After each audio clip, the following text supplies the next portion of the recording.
Skill 2 है understanding the importance of Python built in functions and library functions.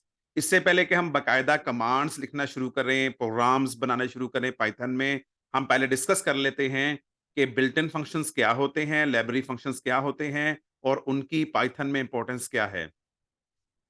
In any programming language a function is a bounded and segregated piece of code that performs a specific task।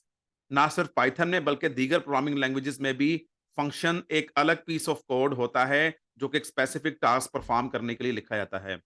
The programmer can use an available function anywhere in the program any number of time simply by expressing its name each time appropriately. तो दरअसल function जो कि एक नाम उसका इस्तेमाल करके हमने उसे उसके नाम से आगे इस्तेमाल करना है, उसके बैकग्राउंड में उसकी फंक्शनैलिटी के लिए अच्छा खासा बड़ा कोड लिखा गया हो सकता है। तो जो फंक्शंस प्रोग्रामर को अवेलेबल होते हैं, वो अपने प्रोग्राम में कहीं भी उस फंक्शन को कॉल कर सकता है, इस्तेमाल कर सकता है। उसे हम कहते हैं कॉल करना इस्तेमाल करने के लिए। तो जब हम फंक्शन कॉल करते हैं, तो any number of times anywhere in the program उसे कॉल कर सकते हैं। तो इसका फ़ायदा ये होता है कि बजाय इसके कि जगह-जगह एक बड़ा कोड लिखा जाए या प्रोग्राम में शामिल किया जाए, उस फंक्शनैलिटी को हासिल करने के लिए, हम उस कोड में फंक्शनैलिटी को एक दफ़ा एनकैप्सुलेट कर देते हैं, एक दफ़ा लिख लेते हैं और उसके बाद जो फंक्शन का नाम है, वो बार-बार कॉल होता है, तो इस तरह से काम ये बहुत आसान हो जाता है और जो वर्किंग कोड है, वो सेपरेट मौजूद होता है, उस specific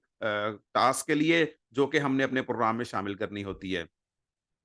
When a program is needed to get the functionality of its specific task, it is set to call the function. Functions can enhance their modularity, simplicity, readability, manageability, extensibility, and reusability of computer codes। Computer codes के हवाले से है modularity, यानी जो मुख्तलिफ tasks हैं आपके काम के अंदर, आप उनके अलग-अलग फंक्शन बना देंगे। तो इस तरह आप एक कोड के मॉड्यूल्स बन जाते हैं, चीज़ें सिंप्लीफाइड हो जाती हैं, उनको देखना समझना आसान हो जाता है, उनको मैनेज करना आसान हो जाता है। मज़ीद आपने कामों का इज़ाफ़ा करना है तो मज़ीद टुकड़े, मज़ीद फंक्शंस ऐड किए जा सकते हैं और उनको दोबारा बार-बार इस्तेमाल करना यानी रीयूज़ेबिलिटी वो भी इंक्रीज़ कर जाती है। The functions may be categorised in 3 sets from a programmer's perspective. यानी प्रोग्रामर के पॉइंट ऑफ व्यू से उसके पर्सपेक्टिव से देखें तो फंक्शंस 3 तरह के सामने आते हैं। Number 1 built in functions. ये वो फंक्शंस हैं जो कि आपने आपकी जो बेस प्रोग्रामिंग लैंग्वेज है, जब आपने इंस्टॉल कर ली है, एक्सेस कर ली है, तो उसमें पहले से मौजूद हैं। These are the functions defined और क्रिएटेड और available in the base implementation or distribution of the language. Programmers do not need to define these functions. For calling such a function, simply the name of the function followed by a pair of parentheses is used. The input values required by the function called its arguments are enclosed in the parentheses. Examples of such built-in functions which do not require importing any library or module include input, print, int, उसके बाद ये parentheses, float, double and type। ये कुछ मिसालें दे दी हैं functions की। तो ये प्रोग्राम में कहीं भी कॉल किए जा सकते हैं और खैर यहाँ पे ये जो फंक्शन ऐसे हैं जो कि फिलहाल इन जो पैरेंथेसिस में कोई आर्गुमेंट प्रोवाइड नहीं किए गए। बहरहाल इस अंदाज में उनका नाम लिखकर उन्हें इस्तेमाल किया जाएगा और इनको इस्तेमाल करने के लिए अपने प्रोग्राम में कोई एडिशनल लाइब्रेरी या मॉड्यूल इंपोर्ट नहीं करना पड़ता, उसमें शामिल नहीं करना पड़ता। ये पहले से वहाँ पे मौजूद है, आप इसका नाम लिखेंगे तो प्रोग्राम उसे समझ जाएगा, कंप्यूटर आपका जो सिस्टम समझ जाएगा कि ये क्या चीज़ है और ये बेसिकली फंक्शन है और इसका कोड कहाँ मौजूद है वो इस्तेमाल कर लेगा इसे। तो ये सबसे सिंपलेस्ट होते हैं built in functions. Obviously programmer आमतौर पे इन्हें क्रिएट नहीं करता, इन्हें इस्तेमाल करता है। दूसरा है standard library functions. Built in functions requiring import of the relevant module. तो जो बेस प्रोग्रामिंग लैंग्वेज का बेसिक सॉफ्टवेयर है, बेस सॉफ्टवेयर है, उसमें उसमें तो लिमिटेड नंबर ऑफ फंक्शंस होंगे जो बिल्ट इन हैं। बाकी मुख्तलिफ तरह के फंक्शंस मुख्तलिफ तरह के पर्पसेस के लिए मुख्तलिफ तरह की लाइब्रेरीज के अंदर मौजूद होते हैं। तो हमें जिस किस्म का काम करना मकसूद होता है उसकी मुतल्लिका लाइब्रेरी अपने प्रोग्राम में इंक्लूड कर लेते हैं। अब अगर हज़ारों लाइब्रेरीज़ हैं, वो सारी इंक्लूड करेंगे जो बहुत सी इर्रेलेवेंट होंगी, तो आपका प्रोग्राम हैवी होगा, साइज़ से बड़ा होगा और कॉम्प्लिकेशंस उसमें आएँगी। इससे बेहतर ये है कि जो बेसिक लैंग्वेज बेस लैंग्वेज है, उसका प्रोग्राम हो और जो रेलेवेंट लाइब्रेरी आपको रिक्वायर्ड है अपने स्पेसिफिक काम के लिए, आप सिर्फ़ उस लाइब्रेरी को इंक्लूड कर लेते हैं, बाकियों को इंक्लूड नहीं करते। तो there are variety of standard libraries, तो जो उनके फंक्शंस होंगे उन्हें हम नाम दे सकते हैं स्टैंडर्ड लाइब्रेरी फंक्शंस। अगर उन्हें इस्तेमाल करना है, तो मुतल्लिका लाइब्रेरी इंपोर्ट करनी पड़ेगी। These are built-in functions available in the base implementation as part of the standard library of Python. The standard library functions of Python are grouped in different collections of related functionalities. Such a collection is called a library or module. For calling a standard library function, a relevant module or library is needed to be imported using import command into the program. Examples of Python built-in functions that are available in the standard libraries which require importing a library or module from the base implementation include FABS brackets, SQRT, POW, round, seal, floor, log10, log, exponential, sine, cos, A10, tan, hyperbolic, degrees, radians, etc. तो ये कुछ functions के नाम ले दिए गए हैं जो कि लाइब्रेरी के अंदर जो रेलिवेंट लाइब्रेरी में मौजूद होते हैं।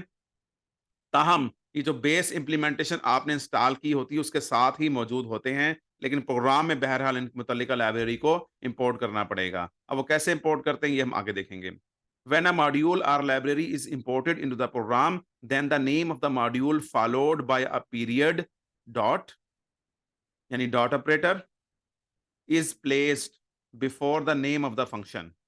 Such a function or a library or module is more precisely referred to as the method, as a method.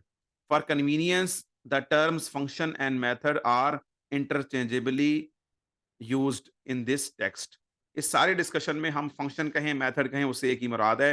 अगरचे एक बारीक सा फ़र्क इनमें होता है कि जो लाइब्रेरी फंक्शन है, उसे हम मेथड का नाम देते हैं और जो built in function base implementation में अवेलेबल है full time without importing any separate library, उसको हम फंक्शन का नाम देते हैं।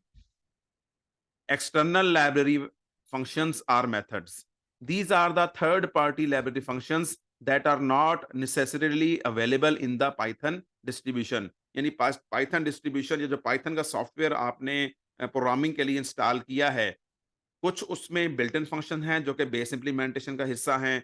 दूसरा डिस्ट्रीब्यूशन में साथ मौजूद हैं अलग-अलग पैकेजेस की शक्ल में, जो कि अभी ऊपर हमने देखे हैं स्टैंडर्ड लाइब्रेरी फंक्शंस, तो मुतल्लिका लाइब्रेरी इंपोर्ट करनी पड़ेगी प्रोग्राम में। तीसरे ऐसे भी होते हैं जो बेस डिस्ट्रीब्यूशन, जो पाइथन डिस्ट्रीब्यूशन आपने मुकम्मल इंस्टॉल की है उसका हिस्सा है ही नहीं। आपको अलग से कहीं से डाउनलोड करके, कहीं से उसे लाकर अपने प्रोग्राम में इंपोर्ट करवाना पड़ेगा, अपने सिस्टम में ऐड करना पड़ेगा, डिस्ट्रीब्यूशन का हिस्सा बनाना पड़ेगा, फिर आप उसे इंपोर्ट करेंगे प्रोग्राम में, तब आप उसे इस्तेमाल कर पाएँगे। तो एक लिहाज से ये थर्ड पार्टी फंक्शंस हैं। These are the third party library functions that are not necessarily available in the Python distribution. However, a large variety of Python libraries have been created that have hundreds of useful functions defined for the programmers for specific kind of tasks. Examples of such libraries include NumPy या NumPy, SciPy, Pandas, Pandas। मुझे ये Pandas कहना suitable लगता है क्योंकि ये basically Pandas का word panel data यहाँ से निकला है, तो लिहाजा अ, Pandas एंड मैटप्लॉटलिब, ये कुछ लाइब्रेरीज हैं जो कि थर्ड पार्टी लाइब्रेरीज हैं जिनके स्पेसिफिक काम है। फॉर एग्जांपल जो नमपी लाइब्रेरी है, ये न्यूमेरिकल पाइथन यहाँ से लफ्ज़ निकला है। उसमें न्यूमेरिकल कैलकुलेशंस के लिए बहुत से जो हैं फंक्शंस या फैसिलिटीज़ इसमें अवेलेबल होती हैं। साइपाई साइंटिफिक पाइथन है, ये भी न्यूमेरिक और साइंटिफिक कैलकुलेशन में यूज़फुल है। पैंडस है, ये पैनल डाटा, ये बेसिकली डाटा हैंडलिंग के लिए एक बहुत स्पेशल लाइब्रेरी जिसमें स्पेशल फॉर्मेट के डाटा टाइप्स क्रिएट किए जाते हैं और वो डाटा साइंस के जो एक्सपर्ट्स हैं वो फ्रीक्वेंटली इसको इस्तेमाल करते हैं। मैटप्लॉटलिब, ये प्लॉट का वर्ड भी बीच में आ रहा है, तो ये प्लॉटिंग के लिए लाइब्रेरी इस्तेमाल होती है। Such libraries are imported into the program using import command. यहाँ पे एक बात नोट करें, इस टेक्स्ट में पूरी किताब में अमूमन 2 तरह के फ़ॉन्ट इस्तेमाल हो रहे हैं। जो डिस्कशन है, जो हेडिंग्स हैं, वो सारी कैम्ब्रिया फ़ॉन्ट में लिखी गई हैं, लेकिन जो अलग से आपको एक फ़ॉन्ट नज़र आएगा, ये नमपाई का वर्ड हो गया, उसके बाद साइपाई का वर्ड है, नीचे ये इम्पोर्ट का वर्ड है। तो जो वर्ड लैंग्वेज का बाकायदा हिस्सा है, यानी कोई भी एक कमांड लिखी हो या पैराग्राफ में वर्ड आ रहा हो, लैंग्वेज का कुछ स्पेसिफिक फंक्शन का नाम आ रहा हो, जो कि कोड में एज़ इट इज़ लिखा जाएगा, या कोई कमांड आ जाए, या आगे चल के जो प्रोग्राम्स आएँगे, वो सारे programs Microsoft Sans Serif MS Reference Sans Serif MS Reference Sans Serif font में लिखे गए हैं। तो ये चूँकि कोरियर न्यू फ़ॉन्ट से मिलता-जुलता है और कोडिंग अमूमन कोरियर न्यू फ़ॉन्ट में लिखी जाती है। तो इससे रीडर को सहूलत रहती है, वो पहचान जाता है कि जो वर्ड आया है, क्या ये स्पेसिफिक लैंग्वेज का वर्ड है या राइटर की ऑथर की डिस्कशन का वर्ड है। User defined Next, yeah, sorry. For using the functions or methods of a library, the name of the module followed by a period dot operator is placed before the name of the function or method. बिल्कुल उसी style में जैसे आपने standard library include की, उसी तरह से अगर आप थर्ड पार्टी लाइब्रेरी इंक्लूड करते हैं, पोर्ट करते हैं अपने प्रोग्राम में, तो उसका फंक्शन इस्तेमाल करने के लिए फंक्शन उसके उससे पहले डॉट यानी पीरियड ऑपरेटर और उससे पहले उस लाइब्रेरी का जो नाम रखा होगा आपने या जो नाम इस्तेमाल होता है वो नाम लिखेंगे। Library name dot function name, इस तरह से आगे ब्रैकेट्स पैरेंथेसिस, इस तरह से वो इस्तेमाल हो पाएगा। यूजर डिफाइंड फंक्शंस, एक और टाइप भी हम देख लेते हैं प्रोग्रामर के पॉइंट ऑफ व्यू से। एक जो नई जो फाइनल टाइप है वो कौन सी है? User defined function. A programmer can define a function for any specific task for subsequent use in a program. यानी अब से पहले हमने ये देखा कि built in function base implementation के, built in function base implementation के साथ डिस्ट्रीब्यूशन के अंदर मौजूद स्टैंडर्ड लाइब्रेरीज में से फंक्शन लेना। तीसरे, थर्ड पार्टी लाइब्रेरीज इंपोर्ट करवा के उसके फंक्शन इस्तेमाल करना। ये तीनों तरह के फंक्शंस ऐसे थे, मेथड्स ऐसे थे जो कि प्रोग्रामर ने खुद नहीं लिखे बल्कि कॉल करने हैं, इस्तेमाल करने हैं। अगर प्रोग्रामर चाहे तो अपनी सहूलत के लिए खुद भी फंक्शन क्रिएट कर सकता है। उन्हें हम नाम देते हैं user defined function. More precisely आप उसे कह सकते हैं प्रोग्रामर डिफाइंड फंक्शन, यानी प्रोग्रामर खुद डिफाइन कर रहा है, उन्हें इस्तेमाल नहीं कर रहा बल्कि इस्तेमाल से पहले खुद डिफाइन कर रहा है। तो इनको अमूमन कहा जाता है यूजर डिफाइंड फंक्शंस।